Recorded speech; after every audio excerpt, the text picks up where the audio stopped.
Eu queria começar esse pós-jogo de Bahia 3, Retrô 2 de forma diferente. Parabenizar o Bahia pela ação aí para você adotar um cachorro. Inclusive os 11 cachorros que entraram hoje em campo, com todos, com Cauli, com Michel Araújo, com Rodrigo Nestor, com Ronaldo, todos eles estão disponíveis para adoção. Então eu gosto muito de cachorro, tenho um na minha casa. Na casa do meu pai tem 3 e eu sou muito fã. Eu fui nascido e criado com cachorro, irmão, basicamente. Desde que eu tava na barriga da minha mãe, eu já escutava o latido do cachorro na minha casa, tá ligado? Então assim, eu sempre gostei muito de cachorro. E para complementar aqui as informações, a ação acontece em parceria com a Associação Brasileira Protetora dos Animais, Seção Bahia.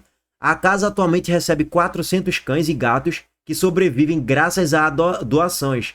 Os 11 cães que entraram em campo com o Bahia estão disponíveis para adoção, assim como outros animais. Os interessados para a adoção devem comparecer ao abrigo São Francisco de Assis e passar por uma seleção antes de receber a tutela do mascote. Gostei muito, cara, da ação, sendo bem sincero, até porque eu também sou fanzaço, fanboy de cachorro tá aqui, meu irmão. Gosto demais. Bom, vamos pro jogo. Primeiro entrando na análise do resultadismo da coisa. O Bahia vence 3-2. Mereceu vencer? Mereceu. Mas ficou a sensação para todo mundo que poderia muito mais.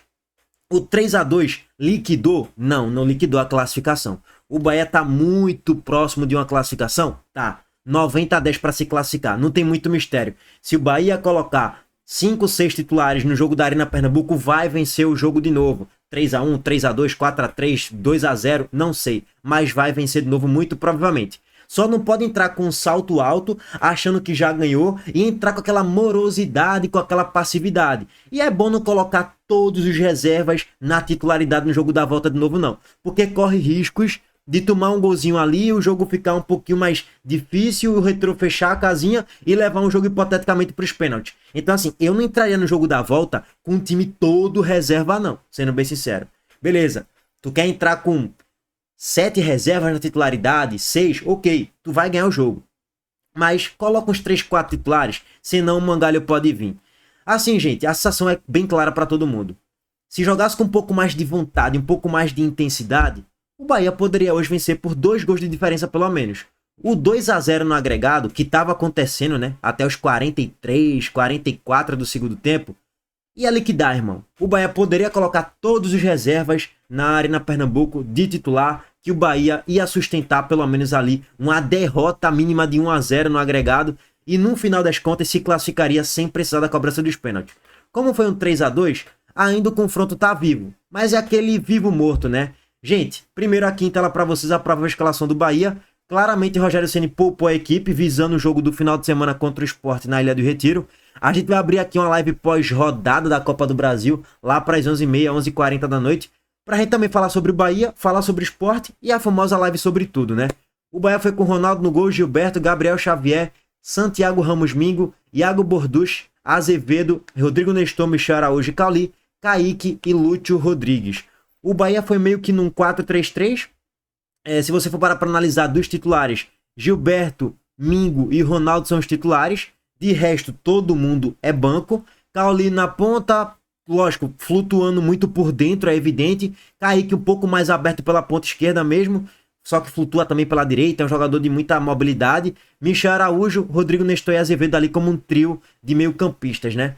E Juba, banco. Everton Ribeiro, banco. Caio Alexandre, banco. Jean Lucas, banco. Ademir, banco. Eric Puga, banco. William José, banco. O Bahia jogou basicamente, meu amigo, com o time todo reserva. Foram apenas ali 3 titulares e o resto, a rapaziada do banco foi titular. Basicamente foi isso.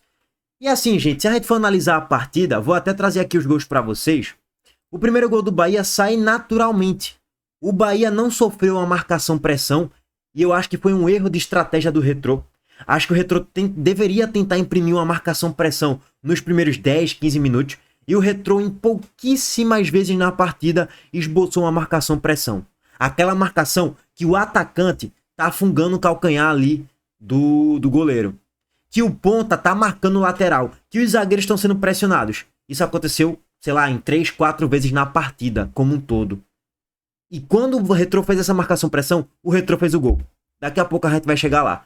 Bom, o primeiro gol do Bahia saiu ali no início ainda do primeiro tempo. Uma jogada construída por Cauli, que pra mim não fez um grande jogo, mas foi um dos melhores do meio para frente no primeiro tempo, foi o que tentou buscar um pouco mais de jogo, foi o que tentou buscar um pouco mais de dinâmica e fazer um pouco mais de passes verticais, porque Rodrigo Nestor, horroroso. Kaique também apagado na partida, Michel Araújo apagado. Então, assim, um Bahia preguiçoso, moroso, principalmente depois de 2-0, né? Voltando aqui, Cauli recebe o passe aqui no círculo central, tem a tabelinha entre ele, Azevedo, Michel Araújo, sai a tabelinha, cruzamento na grande área, a bola passa por todo mundo, cruzamento sozinho, Lúcio Rodrigues faz 1-0 pro Bahia. O 2-0 foi um gol dado, entregue pela defesa do Retrô. O Bahia faz 1-0, bate o centro, Lúcio Rodrigues recebe um presente da zaga do Retrô, o jogador do Retrô dominou mal um passe simples e a bola sobra para Lúcio Rodrigues. Cara a cara, fazer o 2-0. Quando o Bahia faz o 2-0, a minha impressão foi, os jogadores pensaram, vai ser muito fácil hoje. A gente só vai ficar rodando bola, trocando passes e se poupando para os próximos jogos. O único jogador que eu percebi que estava com muita garra, muita vontade, era Azevedo. Esse estava marcando, dando combate, finalizando bola fora da grande área, exigindo o goleiro do Retrô, o Fabian Volpe, fazer grandes defesas. Esse aí sim. Eu acho que Rodrigo Nestor, ó. Acho que Nicolas Azevedo, pra mim, esse foi o melhor jogador do meio campo do Bahia em relação à vontade e intensidade. Porque a gente fala, pô, a vontade é algo muito, às vezes, superficial pra uns, pra outros nem tanto, subjetivo. A minha impressão, pelo menos, foi que o Bahia sentou no resultado, se acomodou e ficou no modo preguiça. Preguiça de jogar futebol.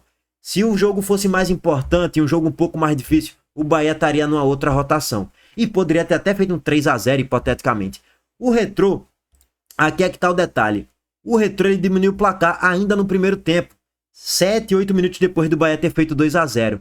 E como eu falei pra vocês, numa das pouquíssimas chegadas do Retrô na marcação-pressão. O Retrô, gente, não fez marcação-pressão. Essa daqui que eu tô colocando no print pra vocês, que o atacante tá na pequena área pra pressionar o goleiro, que os pontas, todo mundo subiu, volante, tá todo mundo marcando no campo de ataque. Essa foi uma das raríssimas vezes que o Retrô fez isso. E quando fez o gol. E aí tem algumas leituras para trazer. O Sport tem que fazer isso na Ilha do Retiro, principalmente nos primeiros 10, 15 minutos. Os goleiros do Bahia amam entregar a rapadura. E é impressionante como o Bahia não mata as partidas. Hoje não vai ser um vídeo de muitos elogios não, tá, gente? Porque tu tá pegando o vice-lanterna da Série C, jogou no modo preguicinha, não fez um grande jogo, poderia mais, a sensação foi essa, porra, dava pra jogar mais, dava pra construir um placar mais expressivo, pelo menos um 2-0 no agregado. E assim, isso é bem a cara do Bahia, controlando o jogo, tendo mais a posse de bola, com mais volume de jogo, o adversário praticamente não chegando, mas o Bahia, ele gosta de tornar o fácil em difícil, ou perdendo um caminhão de gols lá na frente, ou entregando a rapadura lá atrás. Isso é a atuada do Bahia em toda a temporada. Ele não mata um jogo que já tá ganho e que tá muito fácil. Como foi o jogo de hoje contra o Retrô, inclusive. Veja só, o Retrô não chegou, não. Na primeira que chegou, que na verdade não foi nem uma chegada, isso foi só uma marcação-pressão, o Retrô já fez um gol, pô. Que inclusive o Diego que fez o gol saiu, né, por concussão e tal. E aí você poderia ter mais uma alteração no segundo tempo. 6 alterações ao invés de 5. Então assim, não dá nem pra falar que o Retrô chegou no primeiro tempo. Porque isso aí não foi uma chegada, isso aí foi um gol dado pela defesa do Bahia. E mais uma vez, o que mais me espanta é que tipo, o goleiro é Rogério Ceni. E os dois goleiros do Bahia são péssimos com a bola no pé. Sempre tá entregando a rapadura de vez em quando. Às vezes não sai o gol. Tipo, sai uma bola na trave do adversário, um chute pra fora, alguém rouba a bola depois do erro de passe, enfim. Mas às vezes sai o gol. E hoje foi mais uma vez a prova disso. Enquanto o Bahia não tiver goleiro, meu patrão, é mangalho, viu? Dos grandes. Bom, o Retrô diminuiu o placar ali ainda, né, na metade do primeiro tempo, mas fica aquele jogo no rame-rame. Se você parar para analisar, depois desse gol do Retrô, o Bahia não chegou nenhuma outra vez com perigo de gol, aquela chance clara. Não teve, nenhuma, 0. E o Retrô, também nada. Vem o segundo tempo, o técnico do Retrô, ele depois tira Love e tal. Cadê? Deixa eu até ver aqui. O técnico do Retrô tira Love, coloca o mascote, que até fez o gol ali na reta final do segundo tempo. Rogério Ceni coloca o William José, coloca Eric Pulga. Rogério Ceni coloca Luciano Juba, coloca Ademir. Coloca basicamente o time todo titular. Se você for analisar o time todo do Bahia ao término do segundo tempo, é um time todo titular. Não tem muito mistério, não tem muito para onde correr. E o Bahia, ele naturalmente constrói o 3-1. não precisou fazer muito esforço.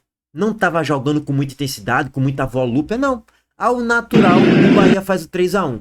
E o 3-1 foi numa bonita jogada, tá? Deixa eu só trazer aqui para vocês o gol bizarro, né? Marcado por Diego, atacante do Retrô.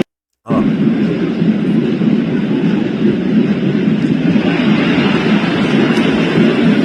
Impressionante. Todo jogo o goleiro do Bahia tá falhando. Ou é com o Ronaldo, ou é com o Marcos Felipe. E o Bahia faz o 3-1 na entrada de Everton Ribeiro. Ele acha um passe aqui esticado para Ademir, que com muita velocidade chega na linha de fundo e cruza, deixando o William José cara a cara com o Fábio Avô para fazer o 3-1. E é o tal negócio, irmão. Olha a liberdade que a Ademir teve para pegar essa bola. Aí o zagueiro do Retrô teve que vir aqui dar o combate. E olha o espaço que ficou livre na grande área. Isso é reflexo do time de Série C, pô. É um gol de várzea praticamente, que o William José estava sozinho na pequena área. Então, assim, o Bahia fez um 3-1, construindo um 3-1, muito também pelas vulnerabilidades do Retrô, tá? Lógico, tem mérito do Bahia, é óbvio que sim. Mas é porque, ao natural, o Bahia nem se esforçou. Quando o Bahia acelerava um pouquinho, fazia um gol. Acelerou um pouquinho, gol. Pum, acelerou, gol. Às vezes o Retrô até entregava a rapadura. E o Retrô ainda diminuindo no segundo tempo, né? Já no finalzinho, quase que nos acréscimos, num cruzamento na grande área. Saiu desvio de cabeça e tal. E o Wesley Mascote faz o 3-2. Tornando um resultado meio que abaixo, né? Da expectativa de todo mundo. Não só minha, que eu esperava um 3-1 pro Bahia, foi o meu palpite. Mas também na média do torcedor do Bahia, que esperava uma vitória mais tranquila e simples. Bom, no final das contas venceu, vai se classificar muito provavelmente, a não ser que aconteça uma catástrofe na Arena Pernambuco. Rogério Ceni coloca o time todo da base, reservão, não coloca nenhum titular. O Bahia tende a se classificar ao natural. E o Retrô chegou, viu? Só para colocar um ponto aqui. Foi um 3-2, acho que o placar traduz um pouco do que foi o jogo? Sim, porque o Retrô chegou em várias oportunidades também em transição. Os laterais do Bahia subiam muito, Gilberto pela direita e Borducho pela esquerda, e quando o Juba entrou também subia muito, e deixava os buracos nas laterais. E o Júnior Fialho várias vezes chegou ali umas 2, 3 vezes com muito perigo, e Ronaldo teve que fazer umas 2, 3 boas defesas. Senão o Retrô poderia ter achado o gol de empate. Poderia terminar um 2-2, sei lá, 3-3 não, porque o 3-2 ali que o Retrô acabou fazendo no finalzinho, depois dali o Retrô não teve nenhuma chance não. Mas antes daquilo ali o Retrô teve umas outras 2, 3 boas oportunidades.